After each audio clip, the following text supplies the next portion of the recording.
Так вот по пункту все заполняем.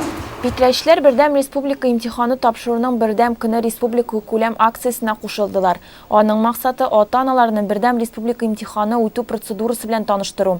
Цель данной акции, чтобы родители сами увидели и почувствовали, через себя пропустили всю процедуру проведения ЕГЭ. Увидели своими глазами, как это все происходит, и они сегодня даже попробуют решать задания, сближенные к кимам учащихся.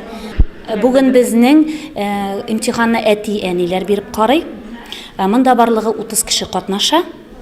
Һәм әти-әниләр белән берлектә безнең үзебезнең район депутатлары, директорлар да нәкъ шулай ук шушы имтиханны татар теленнән биреп караячаклар. Имтиханны әти-әниләр тапшырса да тәртибе һәм таләпләре чыгарылыш укучыларына кебек. Алар металлы рамаша үттеләр, контроль үлчәү материаллары алдылар, шулай ук бланкларны тутыру буенча инструкцияда үттеләр. Питрәшнең беренче мәктәбендә урнашкан имтихан кабул итү пунктында имтихан бирүчеләргә 3 төр биремнәр тәкъдим ителде.